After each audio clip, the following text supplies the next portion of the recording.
મિત્રો નો રોડ નો ટોલ અંતર્ગત જે મુહિમ ચાલુ કરવામાં આવી હતી ટ્રાન્સપોર્ટ મિત્રો દ્વારા એને કદાચ આજે 25 થી 27 દિવસ થવા આવ્યા ત્યારે સામખિયાળી મધ્યે અનેક જે ભારે વાહનો હતા જે તમે જોઈ શકો છો કન્ટેનર ચાલકો હોય કે મોટા મોટા ડમ્પર ચાલકો હોય એમના દ્વારા ત્યાં કને એમના પૈડા ગાડીઓના થંભી ગયા હતા અને જે વહીવટી તંત્ર છે એ તાત્કાલિક ધોરણે ભાગી ગાંધીનગરથી ભાગી અને સામખિયાળી આવ્યું હતું ત્યારે કચ્છ કલેક્ટરની અધ્યક્ષસ્થાને એક મીટિંગનું આયોજન કરવામાં આવ્યું હતું ટ્રાન્સપોર્ટ મિત્રો દ્વારા અને કાંઈક સમય માંગવામાં આવ્યો હતો કે 15 દિવસમાં તમારા જેટલા પણ મોટા મોટા જોઈ શકો છો તમે ડેમેજ હશે રોડ ઉપર ખાડા હશે એને પૂરી દેવામાં આવશે પરંતુ આજે 25 થી 27 દિવસનો સમય થવા આવ્યો છે અત્યારે હું ખેડૂત છું ખેડૂતનો અત્યારે તમે જોઈ શકો છો ખેડૂતથી મુંદ્રા જતા નેશનલ હાઈવેનો આ રસ્તો છે અને નેશનલ હાઈવેની કેવી રીતની પરિસ્થિતિ છે ફક્ત કહી શકાય કે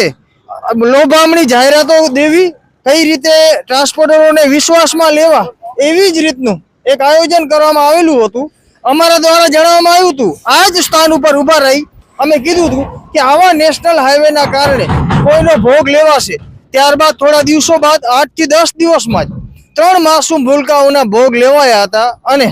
ત્યારબાદ આ સફાળી જાગી હતી અને થોડાક નનકા મોટા જે ડેમેજ પડેલા ખાડાઓ હતા ભૂવાઓ હતા એને પૂરવામાં આવ્યા હતા આ રસ્તાનું કામ નો રોડ નો ટોલ અંતર્ગત જે ચાલુ કરવામાં આવ્યું હતું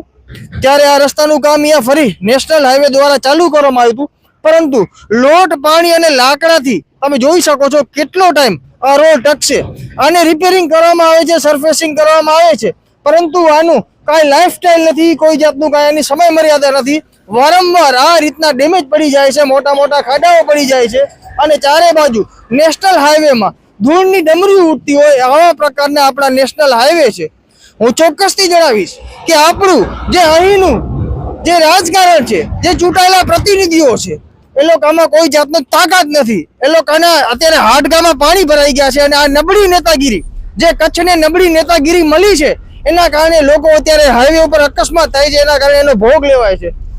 વારંવાર હું શ્રી વિનોદ ચાવડા સાંસદને કહું છું કે તમારું જ્યારે પણ લોકસભાનું સત્ર હોય ત્યારે તમે શું કામ નીતિન ગડકરી નથી કહેતા કે આ ગાડીના કારણે કચ્છ અત્યારે જે ઝઝૂમી રહ્યું છે આ જે રીઢની હड्डी ગણાય આ ટ્રાન્સપોર્ટ ઉદ્યોગ જે છે એ કચ્છની રીઢની હड्डी છે તો એને કમસે કમ સારા રોડ રસ્તા મળવા જોઈએ કારણ કે અસંખ્ય ગાડીઓ રોજ સવાર પડે અને અસંખ્ય ગાડીઓ અહીંયાથી નીકળતી હોય છે આમ જે મુંદ્રા જે અડાણી બંદર આવેલું છે ત્યાં કને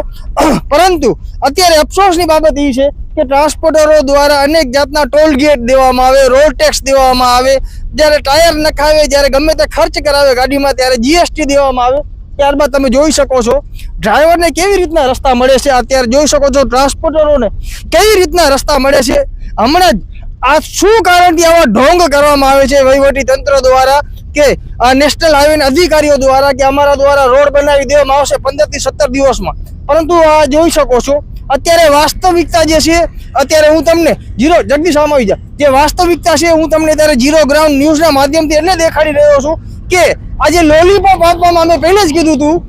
જ્યારે મુહિમ ચાલુ કરવામાં આવી હતી ત્યારે જે પણ ટ્રાન્સપોર્ટ ઉદ્યોગો દ્વારા જેની પણ રચના કરવામાં આવી હતી ત્યારે અમારા દ્વારા પ્રશ્ન પણ પૂછવામાં આવ્યો હતો કે પછી લોલીપોપ આપવામાં આવશે તો તમે શું કરશો ત્યારબાદ અમને કોઈ જવાબ નથી મળ્યો અત્યારે લોલીપોપ જ આપવામાં આવ્યો છે જોઈ શકો છો તમે હવે વારંવાર આવા રસ્તાના કારણે અકસ્માતો થાય છે અને નિર્દોષ ભૂલકાઓનો આના કારણે ભોગ લેવાય છે એના માટે જવાબદાર કોણ છે એ તમારે ને મારે વિચારવાનું છે આટલો ટેક્સ આપણે ચૂકવીએ છીએ આપણે સારા રસ્તા શું કારણથી નથી મળતા એ તમારે ને મારે વિચારવાનો પ્રશ્ન છે બાકી નબળી નેતાગીરીના કારણે કચ્છનો કોઈ પણ યુવક કે કોઈ પણ વડીલો એનો ભોગ લેવાશે તો અમે ચોક્કસથી પ્રશ્ન પૂછશું નીતિન ગડકરીથી અમે પ્રશ્ન પૂછશું વિનોદ ચાવડાથી અને અમે પ્રશ્ન પૂછશું છ ધારાસભ્યોથી કે તમારા કારણે આ રસ્તાની આવી પરિસ્થિતિ છે કારણ કે તમારા મોઢામાં ત્યારે મગ ભરાયેલા છે તમે કાંઈ બોલી નથી શકતા એના કારણે અને જે નિર્દોષ યુવાનો છે જે ભૂલકાઓ છે એના કારણે જીવ જાય છે અને કોઈકના પરિવારનો જે દીપક છે એ બુઝાઈ જાય છે બાકી વારંવાર અમારો તો આ પ્રયત્ન હોય છે કે કમસે કમ સારા રસ્તા મળવા જોઈએ સારું રિફ્રેશિંગ થવું જોઈએ આ જે ડેમેજ થઈ ગયા છે રોડ ઉપર એટલા મોટા ઈ પૂરવામાં જોઈ શકો છો કેટલા ઊંડા ખાડાઓ છે એના લગાતાર જોઈ શકો છો ક્યાં સુધી આવા મોટા ખાડાઓ આવેલા છે આપણું વિપક્ષ તો પાણીએ બેસી ગયું છે. વિપક્ષ એક છે યુવરાજસિંહ, જે ખેડૂતોના છે, એના દ્વારા વારંવાર આ મુદ્દા ઉપર અવાજ ઉઠાડવામાં આવે છે. એના સિવાય આમ કહી શકાય કે વિપક્ષના કોઈ નેતા આગળ આવવા તૈયાર નથી આ બાબત ઉપર. બાકી આ સમગ્ર વિષયને લઈ તમે અને આપણું વહીવટી તંત્ર શું વિચારી રહ્યું છે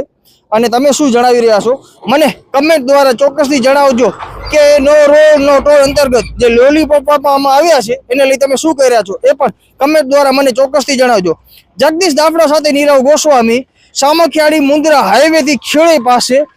અંજાર, કચ્છ, ગુજરાત.